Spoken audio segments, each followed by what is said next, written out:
ఆ ప్రసవ వేదనని మీరు ఒకవేళ అర్థం చేసుకుంటే, దేవునికి దగ్గరగా తీసుకుని వెళ్ళడానికి, ఆ దేవుడు నీకు ఎంత దగ్గరగా ఉన్నాడో చెప్పడానికి, ఇన్ని మాటలు చెప్పడానికి ఆయన ప్రయత్నం.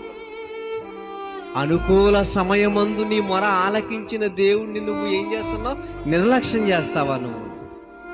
నీ రక్షణ దినమందు నీకు ఆయన నిన్ను ఆదుకుంటే, ఆదుకున్న ఆయన నిన్ను కాదు పొమ్మంటున్నావు. అసలు నీ బుర్రలో జరుగుతున్న ఈ సంఘర్షణలో ఆయనకు చోటు లేకుండా ఎందుకు చేసుకుంటున్నావు?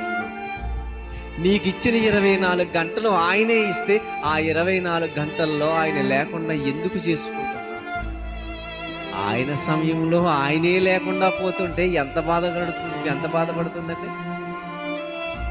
500 కష్టపడి తెచ్చిన నేను, ఆ 500లో కూడా కొంచెము కూడా నేను ఆహారం తినడానికి పాత్రుడు కాదు, అవతలకు పొండని కుటుంబం అంటుంది అనుకో.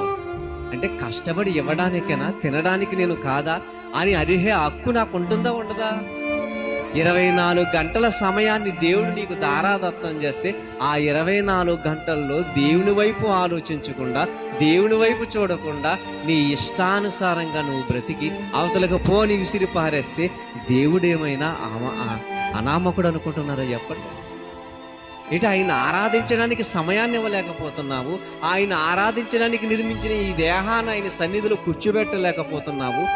ఏం చేద్దామని నువ్వు నిర్ణయం తీసుకున్నావు అసలు అని పౌలు చెబుతున్న సందేశాన్ని నీ మనసుకెక్కించుకోవద్దు. ఇంకా చూడండి ఏమంటున్నాడు అని ఆయన చెప్పుచున్నాడు కదా. ఇదిగో ఇప్పుడే మిక్కిలి అనుకూలమైన సమయము, ఇదిగో రక్షణ దినమిది.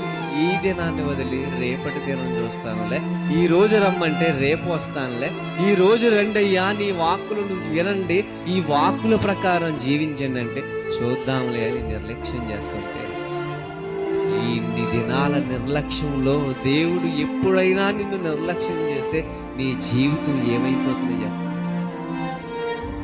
అనుకూల సమయంలో నువ్వు ఆయనకు మొరపెట్టినప్పుడు నీ మొరకు సమాధానం ఇవ్వకపోతే నీ జీవితం ఏమైపోతుంది? ఆలోచించు.